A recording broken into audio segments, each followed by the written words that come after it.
Selamat malam, Bapak, Ibu, dan saudara-saudara yang dikasihi Tuhan Yesus Kristus. Hari ini kita memasuki hari yang ke-10, kegiatan renungan malam yang diselenggarakan oleh Gereja Kristen Jawa Semarang Timur. Dengan tema setia, berproses, dan bertumbuh. Bacaan diambil dari kitab 1 Samuel 18 ayat 1 sampai 5. Namun sebelumnya mari kita berdoa. Bapa di surga, Bapa yang kami kenal dan kami sembah dalam nama Tuhan Yesus Kristus. Terima kasih Tuhan atas kasih serta kemurahan-Mu. Kami anak-anak-Mu boleh mendengarkan dan menerima sabda-Mu yang indah dan kudus. Berkati, sucikan hati dan pikiran kami, sehingga sabda-Mu yang kudus dapat tertanam di kehidupan anak-anak-Mu. Ampuni Tuhan dosa serta kesalahan kami. Dalam nama Tuhan Yesus Kristus, doa ini kami naikkan. Amin. Mari kita dengarkan firman Tuhan yang terambil dari kitab 1 Samuel 18 ayat 1 sampai 5 yang demikian firman-Nya. Daud dan Yonatan. Ketika Daud habis berbicara dengan Yonatan, berpadulah jiwa Yonatan dengan jiwa Daud. Dan Yonatan mengasihi dia seperti jiwanya sendiri. Pada hari itu, Saul membawa dia dan tidak membiarkannya pulang ke rumah ayahnya. Yonatan mengikat perjanjian dengan Daud karena ia mengasihi dia seperti dirinya sendiri. Yonatan menanggalkan jubah yang dipakainya dan memberikannya kepada Daud, juga baju perangnya, sampai pedangnya, panahnya, dan ikat pinggangnya. Daud maju berperang dan selalu berhasil kemana Saul menyuruhnya, sehingga Saul mengangkat dia mengepalai para prajurit. Hal ini dipandang baik oleh seluruh rakyat dan juga oleh pegawai-pegawai Saul. Berbahagialah setiap orang yang mendengarkan firman Tuhan dan memeliharanya. Haleluya.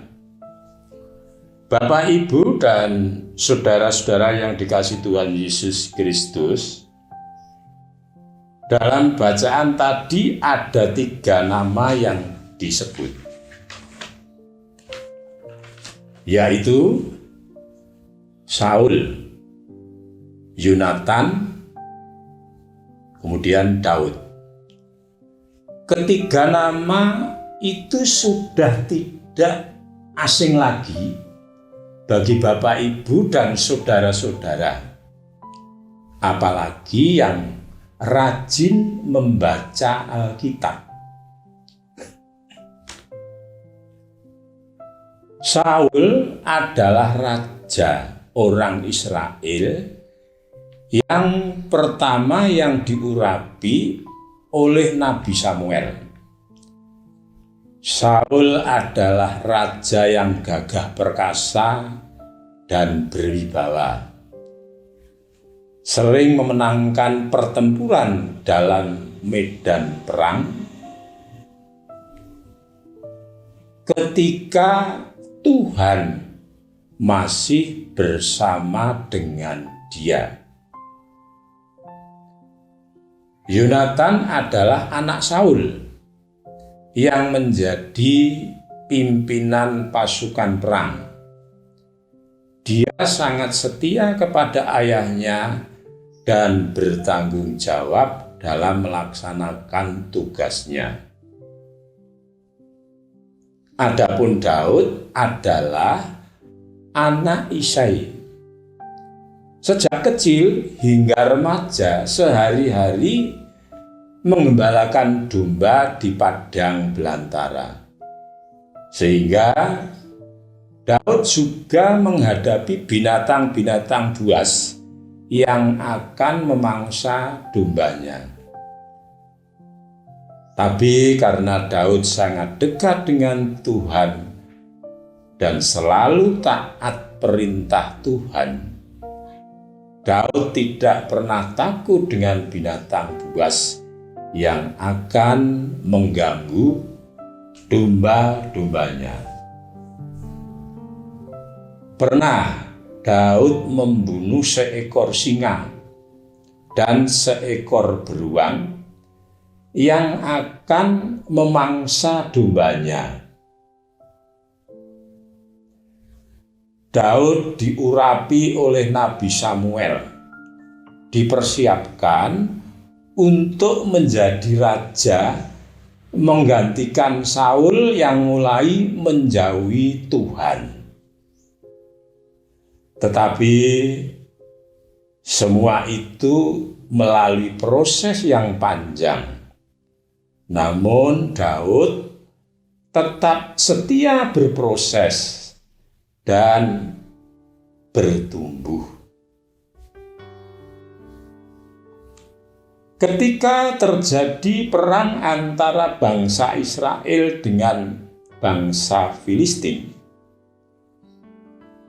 pasukan tentara Raja Saul tidak ada yang berani menghadapi bangsa Filistin yang punya pendekar yang namanya Goliat.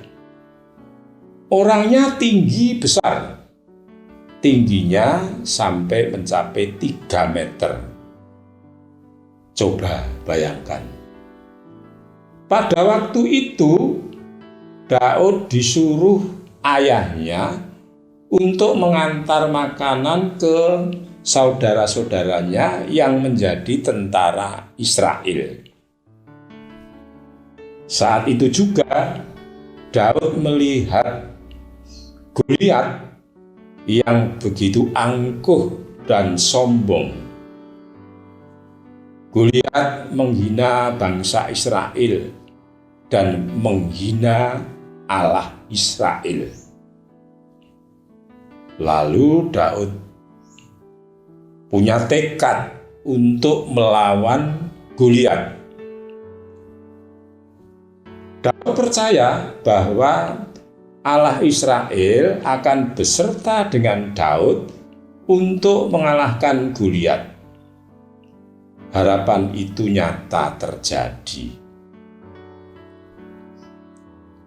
Leher Goliat dipotong dan kepalanya dibawa menghadap ke Raja Saul. Sejak itu Daud diangkat menjadi kepala pasukan perang dan selalu berhasil dalam medan perang karena Daud selalu mohon penyertaan Tuhan. Bapak, Ibu, dan saudara-saudara, dari kisah di atas dapat kita petik, siapapun yang telah dipilih menjadi milik Tuhan di setiap kehidupan sehari-hari pasti mengalami berbagai hal, baik yang menyenangkan maupun yang tidak menyenangkan. Itulah proses hidup bersama dengan Tuhan. Terutama hal-hal yang tidak menyenangkan, kita sering hampir putus asa. Kita harus ingat bahwa Tuhan tidak akan memberikan percobaan di atas kemampuan kita. Tuhan pasti menolong kita, karena Tuhan tidak akan membiarkan anak-anaknya jauh dari tangannya. Kita percaya bahwa setiap ada persoalan, Tuhan akan menolong, Tuhan akan menghampiri hidup kita. Oleh karena itu, mari kita tetap mendekatkan diri kepada Tuhan dan ikut akan perintah-perintah Tuhan. Amin. Mari kita berdoa. Terima kasih Tuhan, atas kemurahan-Mu kami boleh mendengarkan, menerima sabda-Mu yang kudus. Dengan demikian, biar menjadikan iman kami semakin teguh. Secara khusus, kami berdoa untuk bangsa dan negara Indonesia yang sudah 1 tahun lebih dilanda virus corona. Kami mohon Tuhan berkenan menjauhkan virus corona dari bumi Indonesia, sehingga perekonomian Indonesia segera pulih. Ampuni Tuhan atas segala dosa serta kesalahan kami. Dalam nama Tuhan Yesus Kristus, doa ini kami naikkan. Haleluya. Amin.